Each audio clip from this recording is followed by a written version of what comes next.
May I come in, sir? Yeah. Assalamu alaikum. You may like to introduce yourself to all of us. My name is Dawood Khan.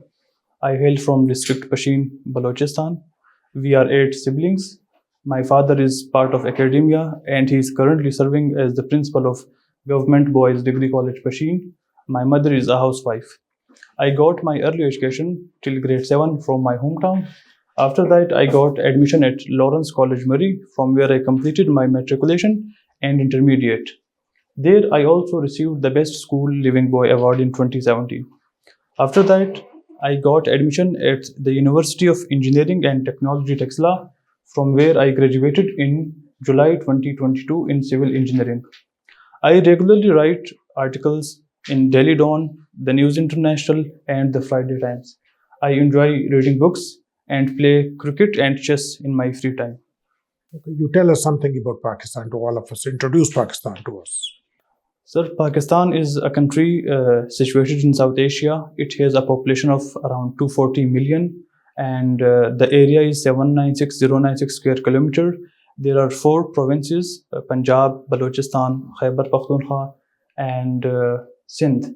Apart from that, we have Azad Jammu and Kashmir and Gilgit-Baltistan. If I talk about the people who live in Pakistan, they belong to different societies. If I could name a few, such as the Punjabis, Baloch, Pashtun, Sindhis, and many more. If I talk about the role of Pakistan on the map, so I would try to mention about the role of Pakistan in sports arena. We have a very good cricket team. We are the winners of 1992 Cricket World Cup, and we also won T20 International World Cup in 2009. Apart from that, we had a very good record in hockey. However, our performance in hockey has decreased in the recent years. And apart from that, the age of our country, I would say, is 75 years old. You have done your civil engineering. Yes, sir. Can you tell us what is this artificial intelligence, and how do you see the future of this information artificial intelligence? In civil engineering or in general? In general. Sir, artificial intelligence will be shaping the new years. If I just quote an example, recently I was reading an article in a newspaper in which 183,000 books, they were incorporated into the algorithm of ChatGPT. To many, it may seem just a copy-paste, but for many, it is going to change the coming years. Especially from a writer's point of view, the writers will be affected in a way that it will weaken the critical thinking and analysis of the writers. Especially if I relate this with the education of the young, they are going to rely on ChatGPT, which is part of the artificial intelligence. So it will result in their steadiness or weakness, because they would be submitting their assignments without striving hard. In addition, it is also going to change the way we do jobs.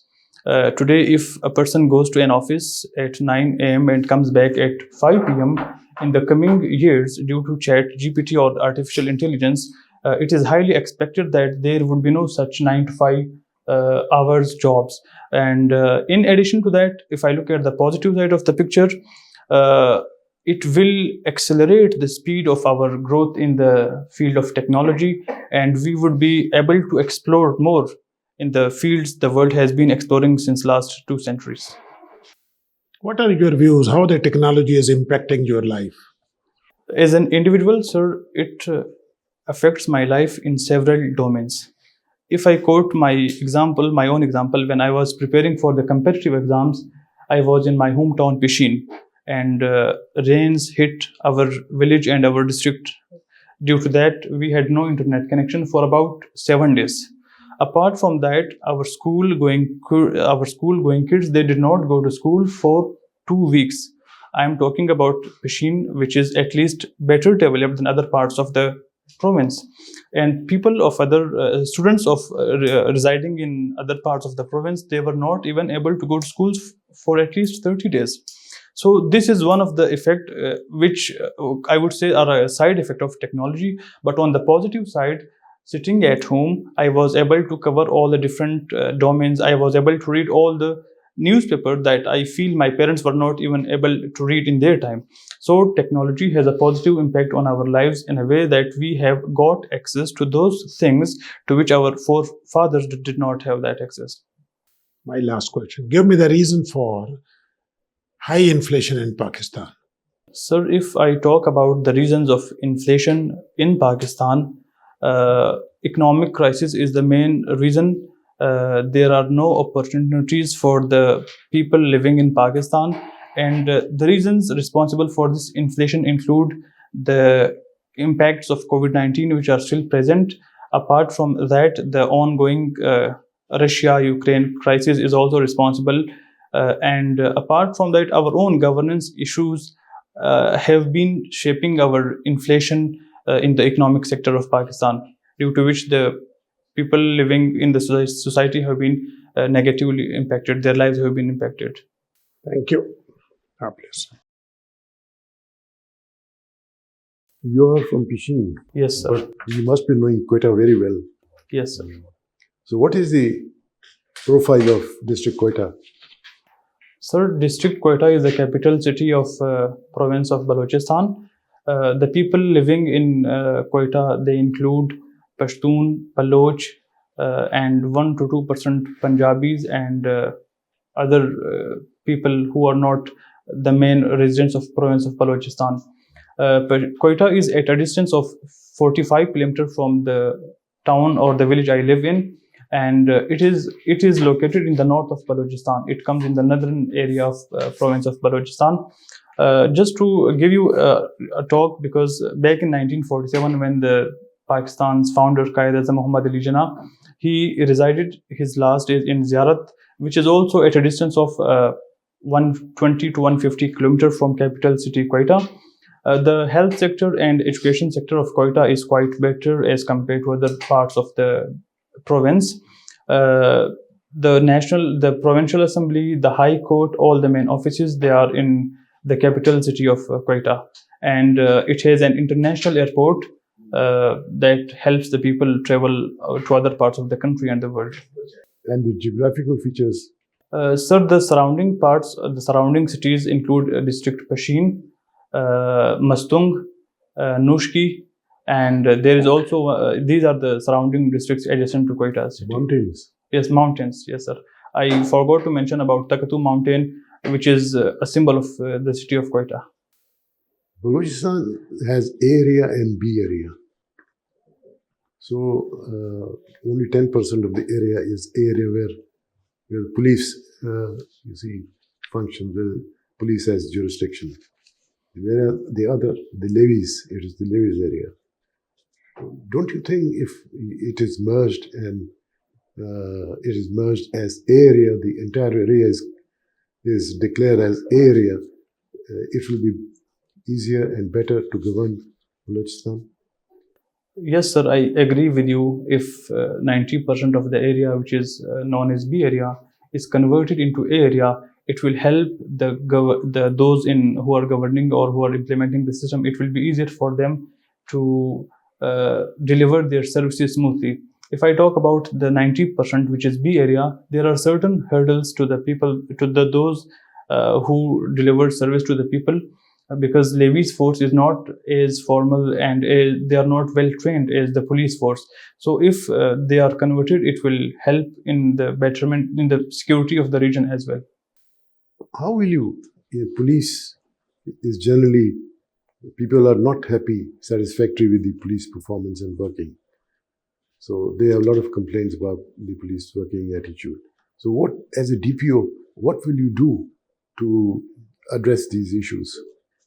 Sir, there are certain reasons, and they are, in my point of view, valid, because when they talk about the service of the police, if I were the DPO of some part of the country, to provide service to the people, I would make it easier for them to register their first investigation reports. In many parts, they are not even given this opportunity to register an FIR. And I would also try to getting help of technology, I would try to introduce online FIRs that can be registered. Apart from that, whenever a case comes or whenever we get an information about any crime or any illegitimate activity, we would try our best to resolve that issue by taking into account the local environment. Just to support my opinion, I would like to give an example. If there is some issue in Pashin, I would try to know the nature of the people, because it differs from region to region, and according to their personality, according to the common trend, I have to deal that. So keeping in view the norm prevalent in that part of the region, I would try to resolve the issue and provide the services at the earliest. That would help shape better opinion of the people regarding police. Okay, why Pakistan's performance is not consistent? It is sometimes, you see, they are going on very well, scoring like they will score 350, 400 runs, and all of a sudden they collapse within 40, 45, 50 runs. They are bundled out. Why it is so? Sir, there are two main reasons. If I talk about the current team, the main reason is because the middle order of Pakistan is not strong enough, particularly the batsmen who come at number 4 and number 5. Though we have good openers, and the one who comes at number 3, our cricket captain, this is one reason that our batsmen at number 4 and number 5, they are not consistent in their performance. And recently, if I talk about our issue of collapsing, this has been an issue with us since long.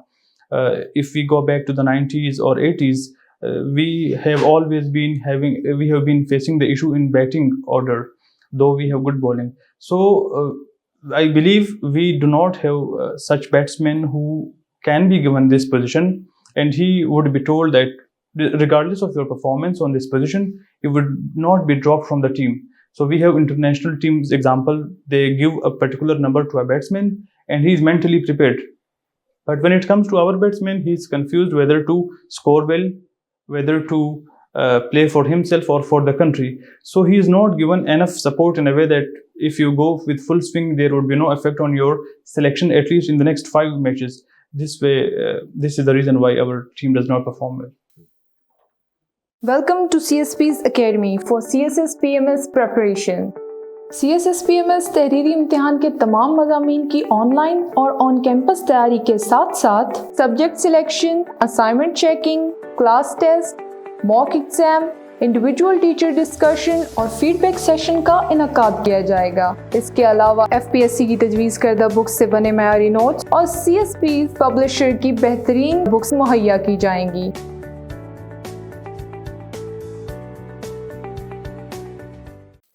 Dawood Khan, can you give me your views on Pakistan's foreign policy?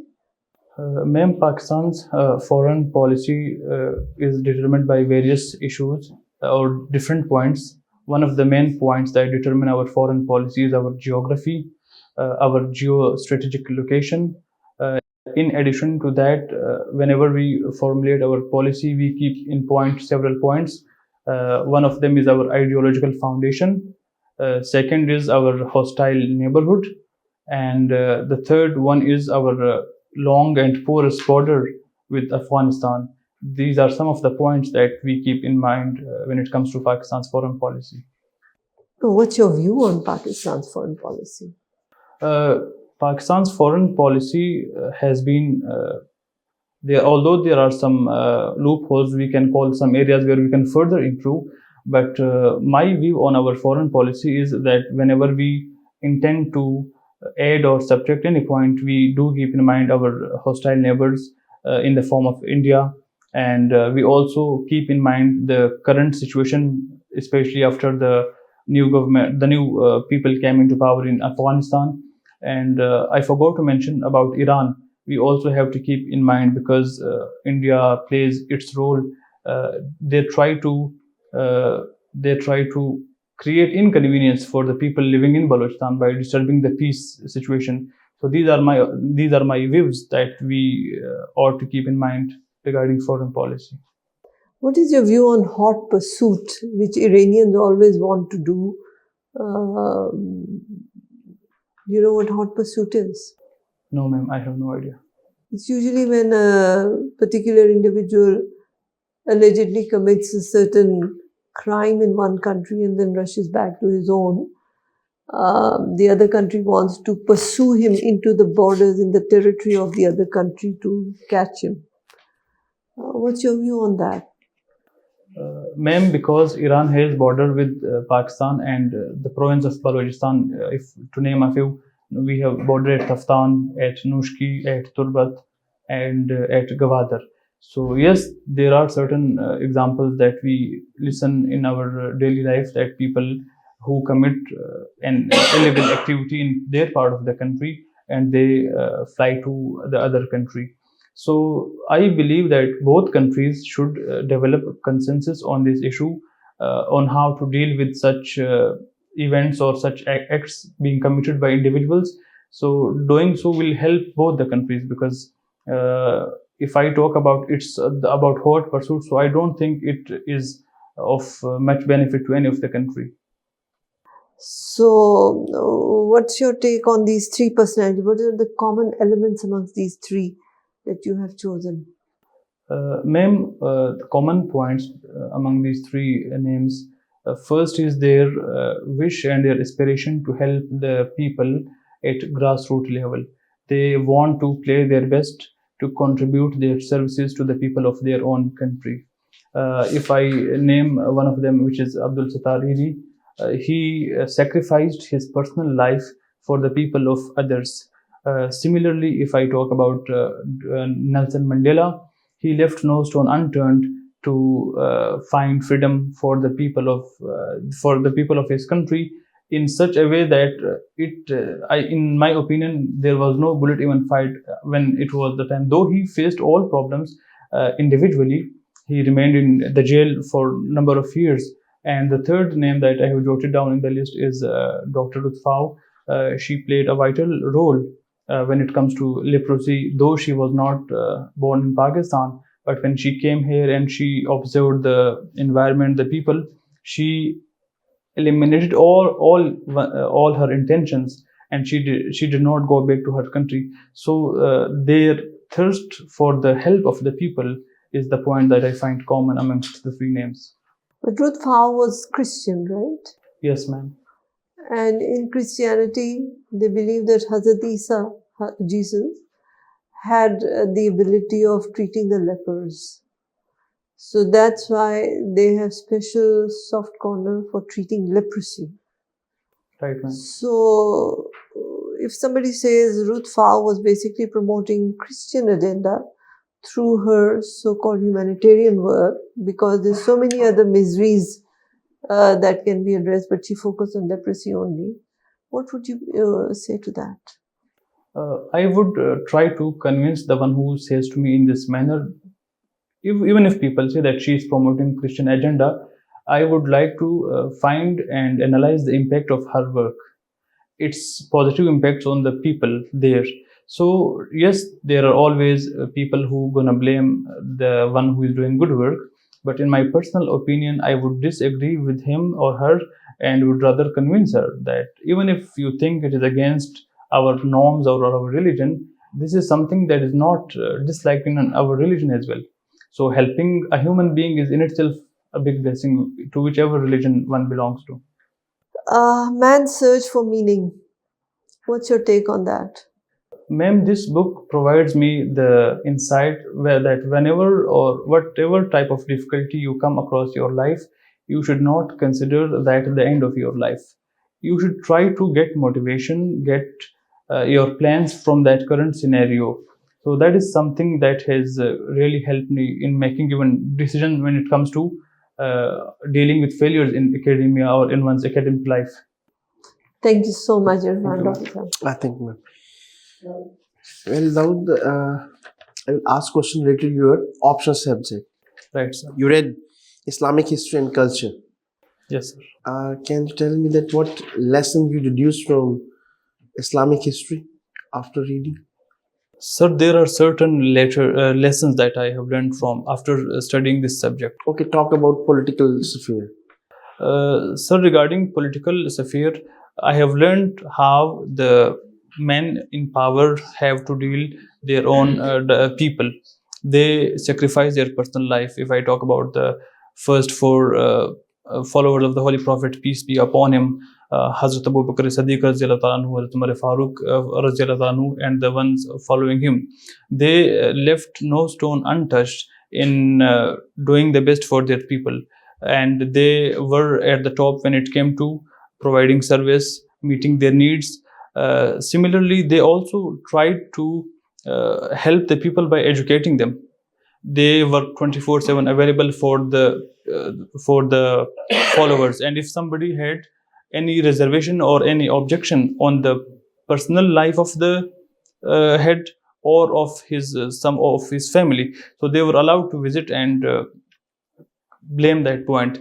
These are the points that I believe one can learn in the political sphere of Islamic history. Don't you see, right after 14 years, there was change in political system in Peninsular Arabia, and a simple democracy turned into hereditary kingship. How you will comment on this? So this point is of difference for us because before that there was no culture of hereditary. The first four Khulafa who said that there would be no Khilafat except by consultation. This is something that we may not see after the after the 40 years. But regarding commenting, I would say that this is something that differs from person to person.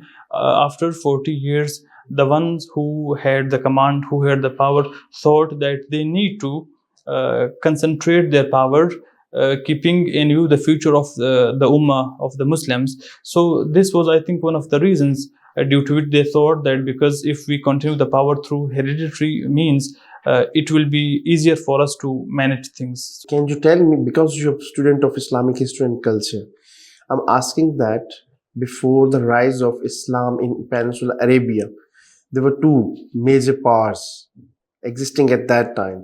Which empire at that time had a lasting impact on Islamic history, culture, and administrative reforms? Sir, one of the empire was Persian Empire. How Persian Empire created impact? Sir, from them we learned how to manage administration and how to have deal in businesses. I believe learning from them in the arena of business was something that the Arabs were not aware of. So business, excelling in business arena is an important point. And apart from that, we also learned, because they used to have several fights with their neighbors. This was also a technique that helped Muslim leaders. And if this example is evident in Ghazwa Khandaq. Can you differentiate before Christ time period and after Christ? Yes, How sir. you can differentiate it? Sir, the two dates before Christ or BC and after AC, Anno Domini. What is the meaning of Anno Domini? Sir, I'm unaware of the literal meaning, but I know when the AD starts. It starts from the birth of Hazrat Isa al-Islam. Before that, the period we call that BC, and his birth year, that is 1st or 1 AD. So these are the two dates that we normally refer to in our history books. Two controversial clauses of Treaty of Versailles that laid down the foundation of Second World War. Tell please. Germany had certain reservations. They thought that when they were asked to pay reparations, and they were also supposed to accept the guilt for because they were told that they caused World War I.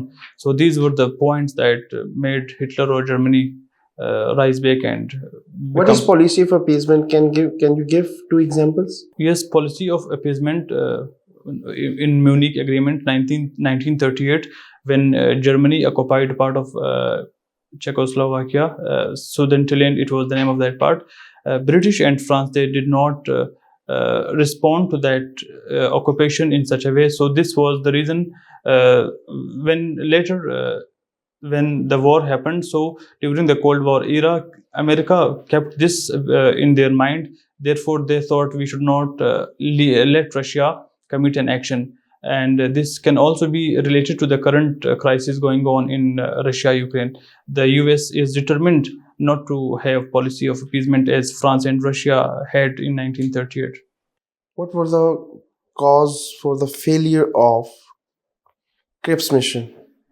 Sir, Cripps Mission in 1942 the Muslims had their reservation regarding a separate electorate. So though they were given some space before that, but Muslims thought that they are a separate nation and they only need a separate Muslim territory.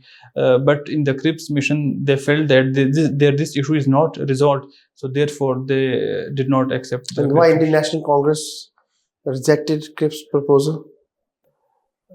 Sir, I am unable to recall that. Okay, thank you.